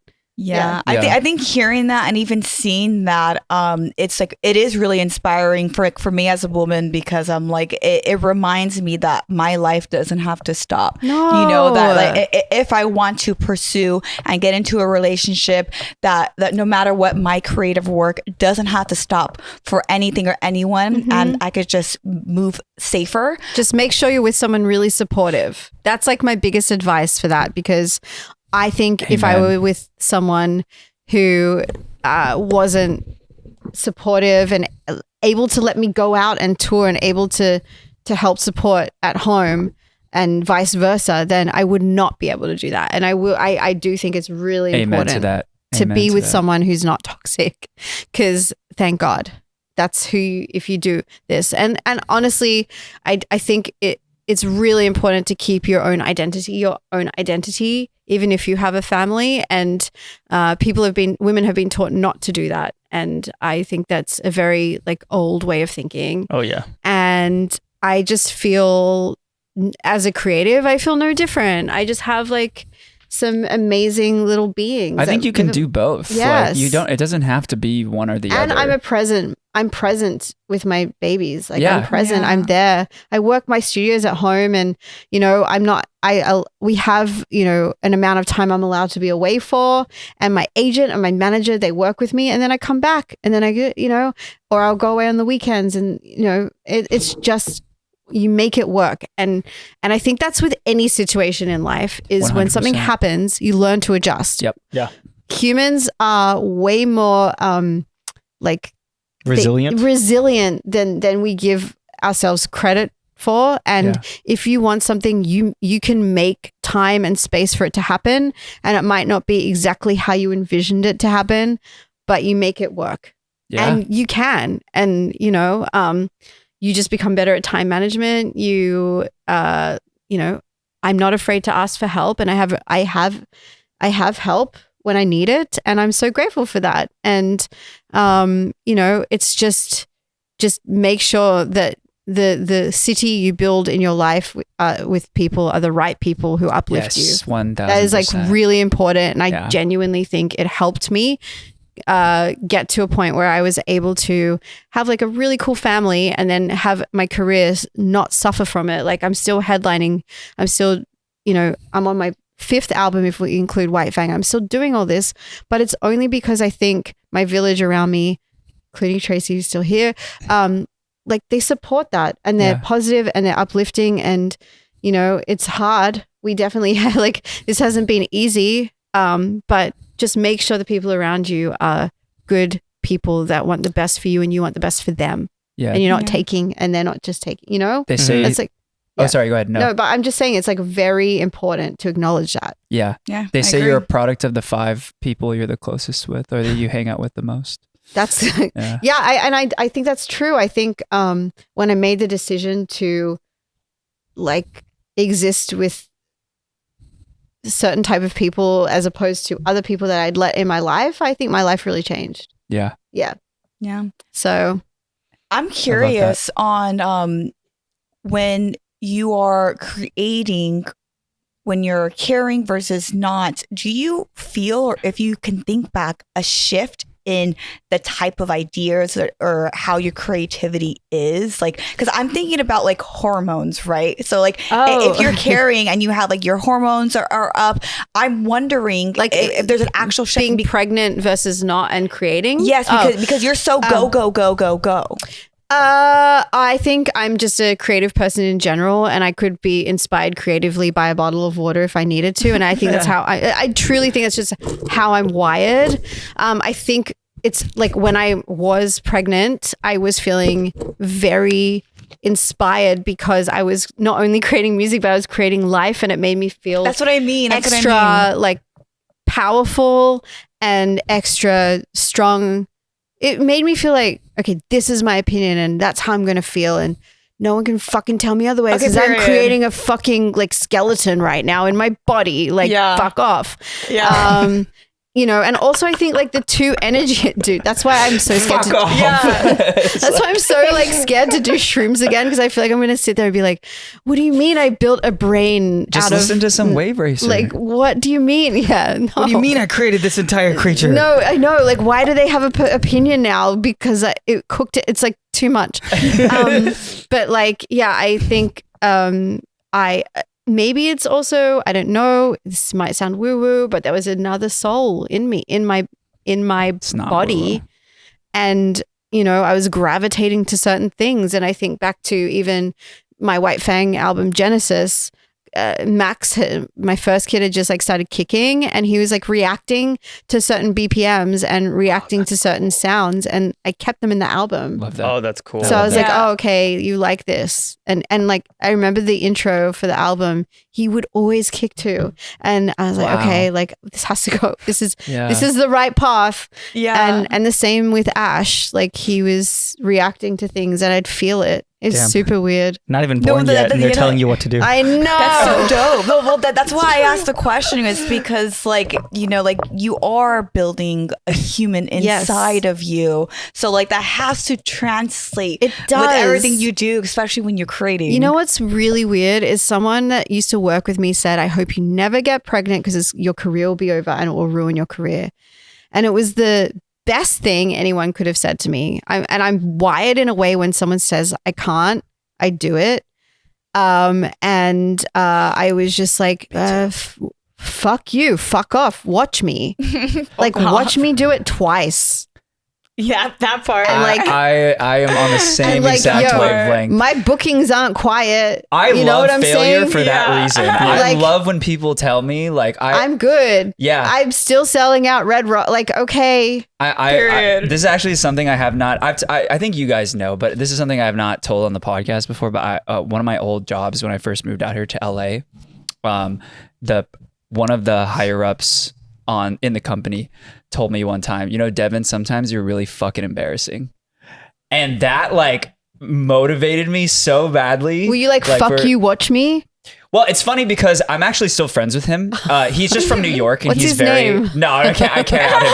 He does. They do very, very well for Where themselves, and does I have he a lot live? of I have a lot of respect for him actually. But that at the time, like that really drove me to like take my own career stuff seriously because I was working for them at the time, but I was making videos still on the side, but I wasn't like I hadn't committed fully to it. Yeah. And so that's one of the things that I think back to, even though him and I are cool and I'll still like talk to him and see him like every now and then, no hard feelings, but like, it's one of the things I think back to and I'm just like, same thing that you're saying, like, watch me do it twice. No, like, I'm you know? serious. Like, I remember, like, dude, you should say thank you to him because yeah. honestly, thank you. Look at him now.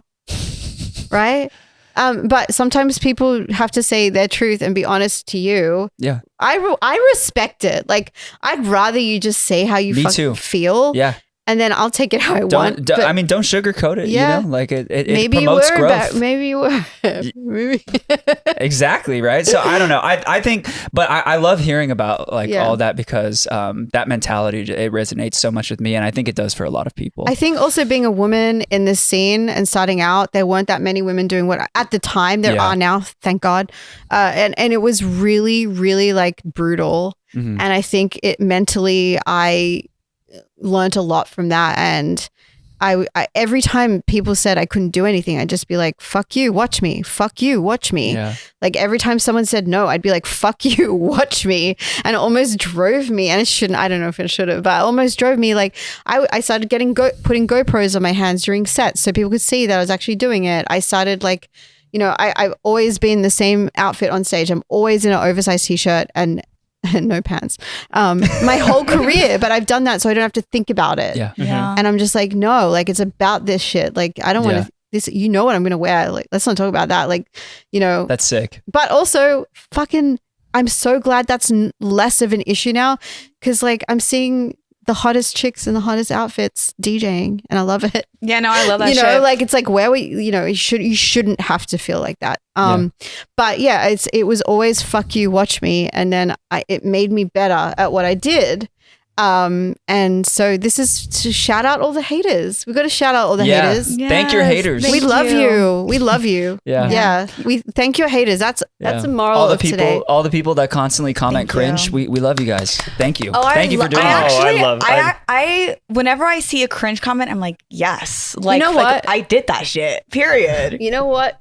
To the cringe comment haters, you should comment cringe under this because I want to say something. I saw it on a meme recently, and I think it's my favorite thing. Listen, I used to smoke cigs. And I always end up okay. I am cringe, but I am free. Yep. I like Yeah. that. Mm-hmm. So I'm cringe, but I am free.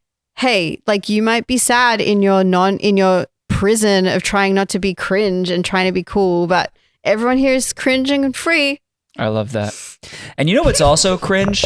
Trying to dictate what time people go home after raves. The transition. I'm sorry. That was I amazing. saw Great the transition. opportunity. That's a Thank great- you. great So transition. apparently there's this war on Reddit right now that over what time raves should start and end. And I'm curious to know what your guys' thoughts are on that because people were going crazy in the comments. Basically, this person posted on Reddit. They were like, hey, like I'm getting older and I like it when some of these events end around like, 11, 12 because, there's plenty of time to get home and like whatever. And all these people were coming in and they were like, basically saying like, what's wrong with you? Like, you're not a real raver. Real ravers go till like 2, 3 a.m. Like that's the real time. And I could see, I guess, both sides of the argument because a big part of it was the commercialization of raves. And that's why they're ending earlier. But I feel like as someone that's getting older, I resonate definitely more with ending earlier. But I don't know. What do you guys think? I think it should be 24-hour raves. And you can Yes! You can come in when I you think want. someone's actually throwing one in LA. Someone commented Like- like get ready for the 24-hour Just, like, rave in LA. be able to walk in and walk out whenever you want. Yep. that part. I think it should just be like there should be no time. Well, that was a big part about what they said was because their headliners were playing too late and they weren't able to see their headliners and so they were talking about how it's hard because they have a job or they have like other commitments and stuff that make them have to go home early, and so they would have to miss their headliners if their headliners were playing too late. So they were like, come on, like- it's one night out. but I don't know. I think I could see why for a lot of people like that's it's tough because like as someone who's like as we're getting older and we have more responsibilities, like I'm learning more and more every year that it's like I do cherish like having those extra hours of sleep sometimes or not being. I mean, definitely there are weekends where I don't know. All I'm gonna say is like if you have like I'm assuming here you have a job, you wake up really early, you have to do the hours and you don't want to stay up late, but you're not going to a rave every night. You're going to a rave, like once a month, once every 6 months. I don't know how often, or even once a week, like it's one night. If you really want to see that artist, you will. But in saying that, I think raves should be 24 hours. yeah, This is why I love camping festivals. With all there my you go. heart. There This is you why I go. love EDC The Cruise with all my heart. It is 24 Yes. hours nonstop. And I think like I like watching a headliner at sunset, but I also like watching them at 3 a.m. So Well, I like what you said earlier about just like, well, I mean, you can always just leave early if you want. I think that regarding the headliner thing, it's like, I don't know. I think a mindset I've embraced throughout like my time in the scene has always been there'll be another opportunity later but I down think the road. also if you want to see someone and you're going to a rave, like you're making the effort to go out, like, and it's not all the time. I don't know if people are gonna get mad at me, but like, go watch the headliner you want to see, and then drink a lot of coffee the next day. I don't know, like take the L. or just fall in love with the art, just listening to music at any time. But also like there are so many PTO. amazing support acts out there that I think are just better than the main thing sometimes. No, really. I would and agree, yeah. I do. And this applies to producers as well. There are so many producers making beats in their bedroom that are 10 times better than people making something in a fancy studio. That's what I always gravitate to when I'm playing a set. I'd rather play those beats than the super commercial. I don't know. Mm-hmm. No, Yeah. I think it's valid. I agree. Yeah, there was a part that Devin left out where essentially this guy, the reason why he made the Reddit thread was because it's something that, you know, he wanted for himself and he wanted to see if other people agreed. And there were a few that did agree, but the vast majority didn't. 1 out of 10 people. One out of agreed. 10 people, just according Yeah. to the stats and the data is just from this Reddit, not Right. not from everything Yeah. else. Okay. And then I even did like a poll on my thread just to see like what time everyone goes home, and it's usually 2 to 4 a.m. for the Yeah. afters. Yeah. That's majority. I think where my mind goes and where my opinion lands is how these vast majority of people, I mean, it is Reddit, but I guess however they responded essentially made the person who created this post take down his what was it that he created? It was like the poll itself. No, he like to sign something like Oh, like to he- a petition. He took it down. yeah. So he was driven. He had a petition, and then all this noise essentially got him to go back into his shell. He took down the petition, and I just think It's Reddit. I don't know. Like, I don't know what to say. Like, it's Reddit. Yeah. Like, Yeah, that's why sure. I Yeah, don't there's read always- about my shit myself on Reddit. Like, it's people are brutal. Yeah. Yeah, and I think that's the part that I think about though. I think it does suck that like that's just the reality that people like are so brutal when they see someone that has drive and it's something that, and I know it's To like be it's fair, something though- that's so simple, something that's so small, something that not a lot of people care about, but it's still it's a drive that one person found in themselves that they could use that drive that they're learning for that and place it anywhere else. Like not everyone Yeah, knows how but- to use I their don't know. drive. I'll say this though, Reddit's just brutal. I know people on there who go in there just to talk shit. They don't Yeah. actually mean anything they're saying. I mean, most threads literally have a rule where like you can't self-promote stuff. Like it's so like, I don't know, the culture there is very different. I you know? actually really like Reddit though. I will say like sometimes I just go on Reddit and it's not to like, I actually don't go into that world of it, but if I need advice on stuff, I go in Reddit. And there was one time actually when I was going through something and I didn't know who else to talk to. So I went on Reddit and did an anonymous post and I had so much good advice and I had people DMing me. So there's like a good side. I just think Reddit is like it's the wild, wild west of the internet. And like, that's it? just It like, really yes. is. Yeah, it is. What is Reddit culture like just Well, it is well, there's no rules. So Yeah. it's just it's hard to use anything that you see on Reddit as like There a are legitimate rules and It guidelines. depends. but Yeah, it depends on the thread. It's just very opinionated and like, hey, like Very. that. I just think like if you go on Reddit, you can't expect everyone to give you a big warm hug. True. Like Yeah. that's just like That's the kind of that's what I mean. Like Yeah. it's not as like supportive. It's sorry. not like rainbows and butterflies It's supportive. not, yeah. It's Yeah. very like people are just they'll just bluntly say But I get how I they get feel or such whatever. good info from Reddit. Yeah. For sure. Yeah. Yeah. Because I'll rewind this back a little bit. Like the whole question, like, you know, what time should a festival end or a show end, what have you. I've definitely been to a lot of events that ended at 11 here in LA, and all of us are like, this was too early. This is way too early to end. Like think if they when you- stayed another hour, 2 hours, it would have been fun. I then think you have when you think afters. about a rave and rave culture, your mind automatically goes to a late night. So It's true. that's just the culture of it. Yeah. And then there's day raves too, but I think people automatically assume that it's going to be late. So, Yeah. you know, So I guess just plan ahead. I just better think like next- to the guy that made the post, like I get what you're saying, but if you're going to go out and you're going to go to a rave and go to the effort, take the L and like have a night out. Fair or enough. fall in love with the music that's being played earlier. Yeah. Just dance. Yeah, true. No one's Yeah. forcing you to stay either. But so. maybe they want to see specific Yeah, people. that's the thing. They wanted to see a specific headliner play earlier. Yeah. Yeah. I would I wait. think I think would also stay late. there's the whole like hypothetical, I don't know who this person is or what time it was, but like if the headliner goes on at say 5 a.m, you know, like there, personally I think the magic happens between midnight and 3. Yeah. After that, everyone's a little loopy, a little too I tired. think like 11 till 3. Yeah. Yeah. I'm After agree. that, Yeah. it's just I'm gonna be driving home while people are going to work. And there's always that always gives me a weird I feeling. know, when you walk It's- out and people are jogging It's and the it's quiet classic and you're like, EDC walking into the hotel while you're like dressed up that way, and these people in business suits I are know. walking out and they're like, oh, what Yeah. different Yeah, lives we yeah. lead. I must be crazy. For me, the magic happens right when I step foot on the dance floor. I love honestly. that. And that's why you are the ultimate festival goer. I just love music. This is what we want. And the thing is, like, I think that's what I'm saying. Raves 24/7. 24/7.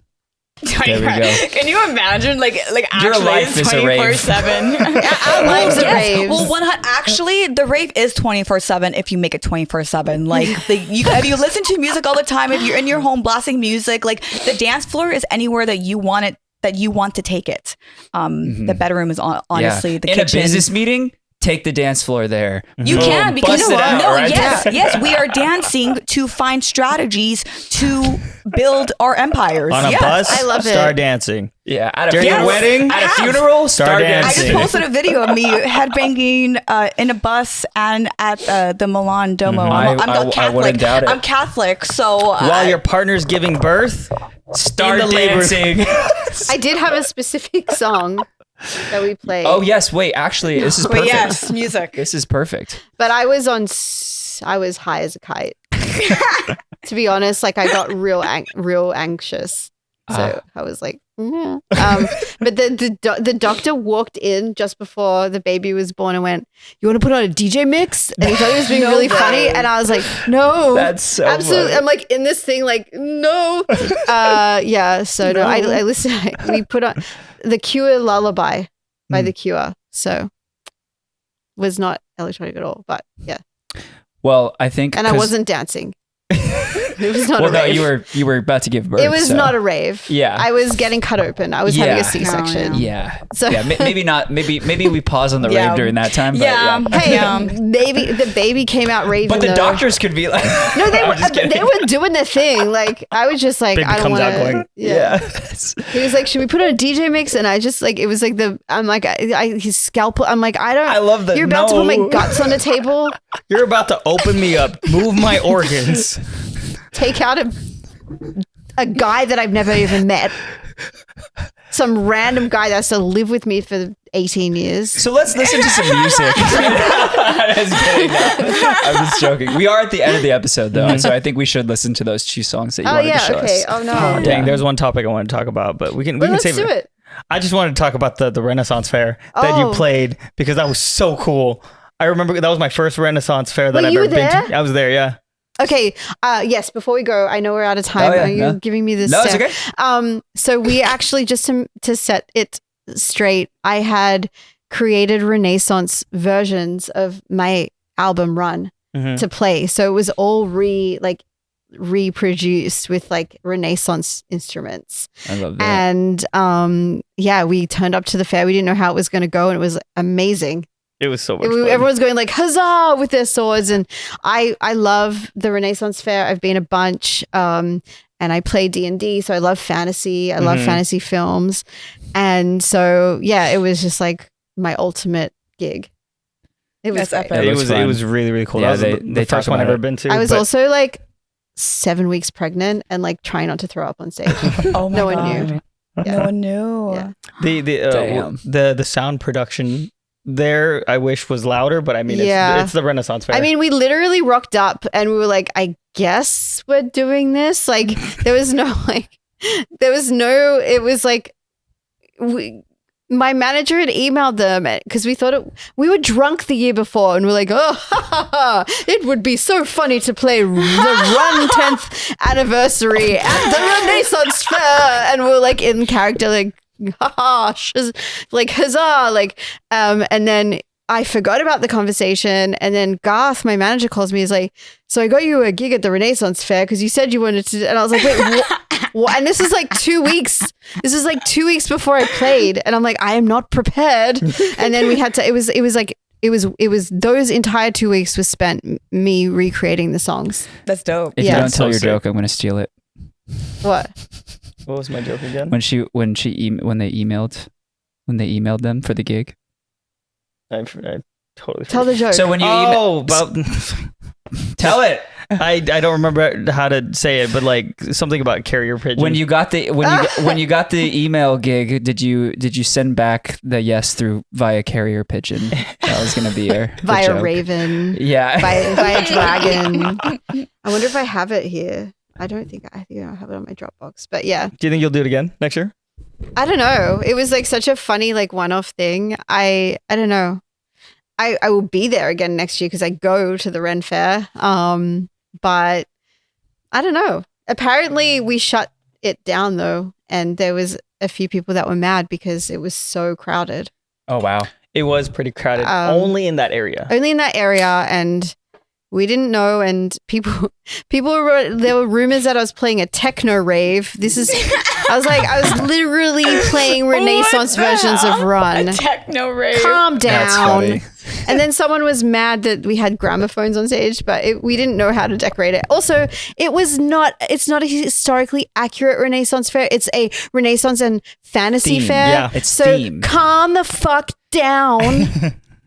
That part.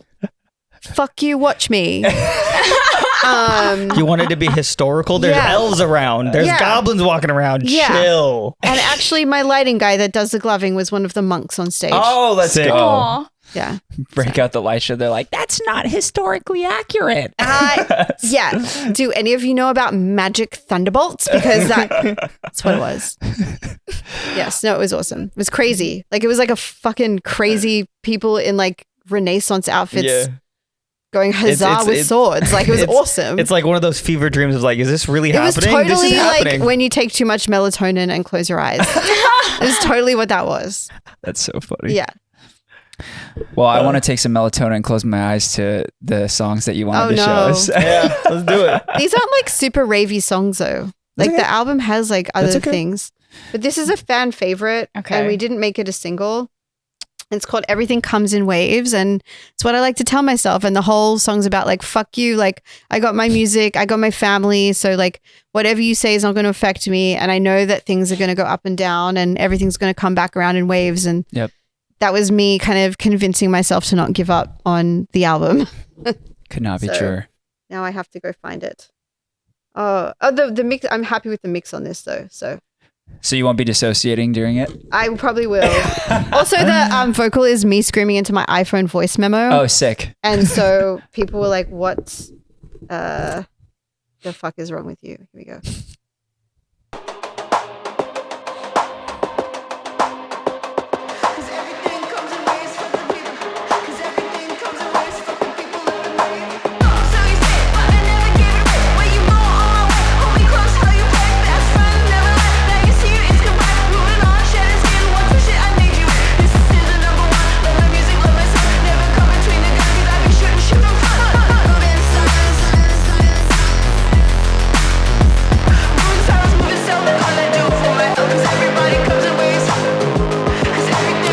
Whoa. In the background, that's giving me the Crystal Middle by Castles? Jimmy Eat World vibe. Whoa, okay. One of my favorite songs. I feel like it's very Crystal Castles-y vibes.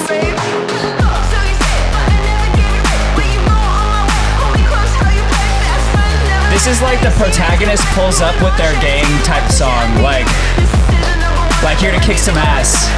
With their nasal thing. No, this is like the protagonist coming up because he thinks he's cool. He's not like, this is not the actual fight. Oh, I don't know. I'm watching Gachakuda right now, and this is just, I can already see this like in the show. Oh, you should see I'm caught up. There's a scene that fits this in their cars with sunglasses. yeah. I'm like, yeah.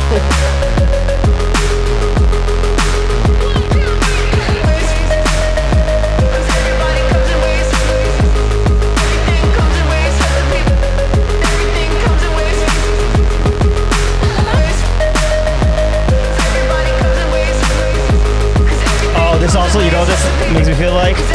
Longboarding around your college campus while on shrooms. I like that I'm bringing out this nostalgia. We need to like have like I love this. See the lights? Oh, the gloving lights.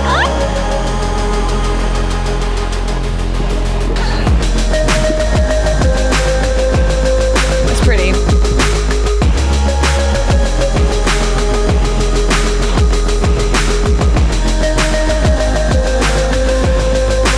This feels like a movie or a show song. So many people have said it's their favorite song on the album.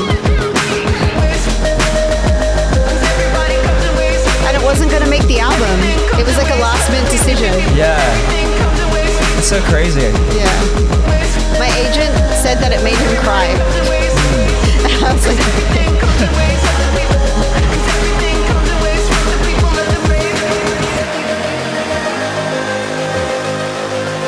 there's a little arc for you.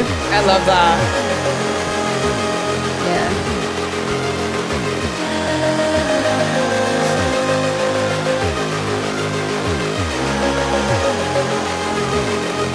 Yeah, so that's everything comes in waves. It's tight.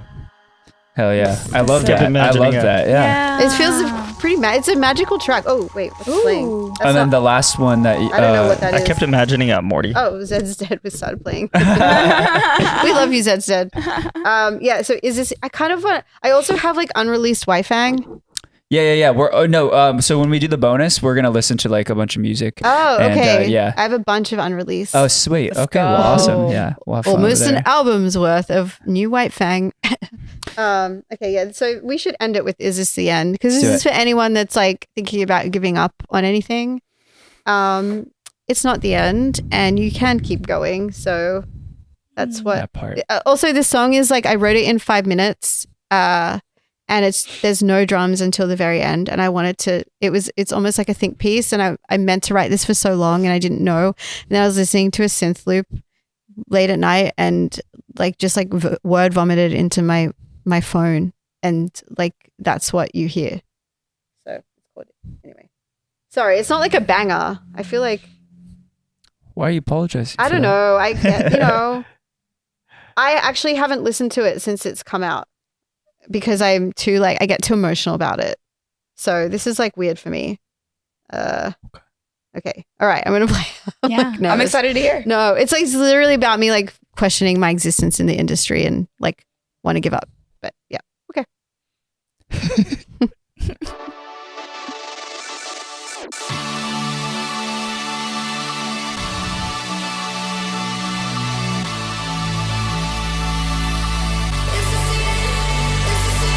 I got goosebumps already. Phone ring.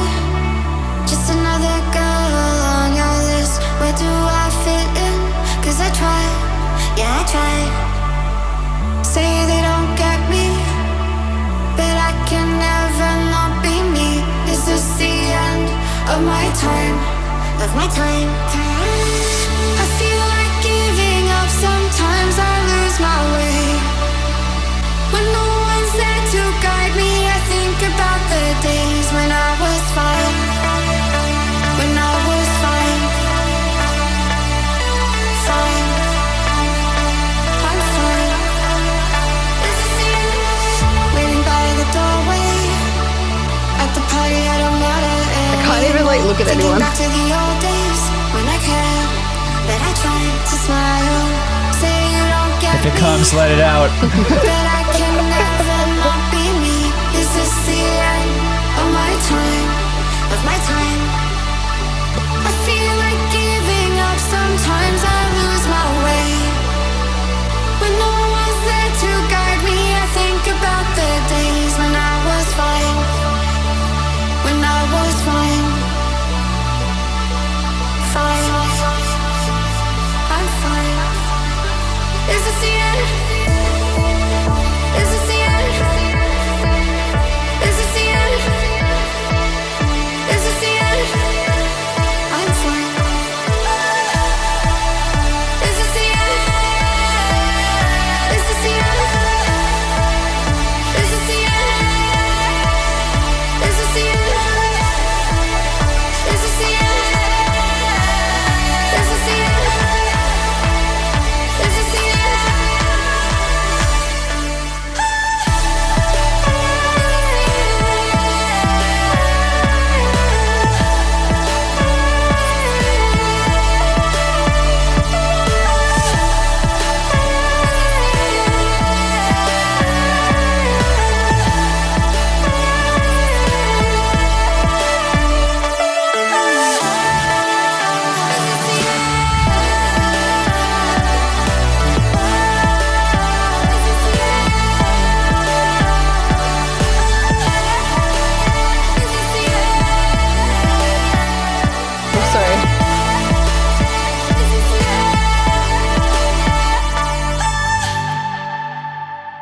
Wow, I felt so enlightened I really liked by it. that. That was pretty. Yeah. I really like that. Oops. Okay. So yeah. So that's that. Wow. song. No, I love that. I like so literally much. couldn't look. I'm so anxious about that song that I'm like, Oh. I can't. I genuinely like when I write, it's like my soul, and so I'm like, yeah. You can tell it was very ethereal, and it gave that energy of like, you know, really stepping into that emotion of Yeah. Is this questioning. I truly got goosebumps at the beginning. Like I had like a whole wave of them just like come out. I could feel like the soul that you put into the song. Thank you. You know? Yeah. I mean, the whole album, if you give it like a listen from start to finish, like I made like a whole, like there's this song called Heaven on the album. Like everything's so thought out on this album and every order. And there's a song called Call Me, Are You Alone that comes in afterwards, which might have my favorite drop I've ever made, to be honest. And we should play it. But it like they're supposed to be played together and it's like the same melody that goes out of Heaven into Call Me, and like I have everything like mapped out properly. Mhm. So this album's supposed to be listened to as like a whole. Mhm. Yeah. So yeah. We'll go and listen to it. Ghost World. Yeah. We are at the end of the episode, but There's a lot of Alison- bangers yeah. too. Yeah, no, I mean, promise. there definitely are. There Yeah. definitely are. I saw you at Neon City Festival last in year. Vegas? Yeah, and you were amazing. And thank that was you. around the time. You hadn't come out with the album, obviously, but like you were No. playing a lot. I of was this playing stuff like still. I had finished Psycho, so I was playing Psycho. Yeah, I remember that.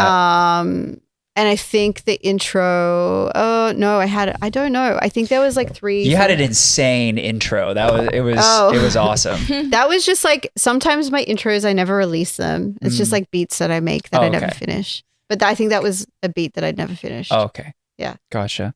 Yeah. Well, go and check out Ghost Worlds. We are at the end of the episode, Mhm. so we are going to have to conclude it there. And we are most going to go. importantly, I'd like to introduce Devin, that's Bryn. This is Alison Wonderland.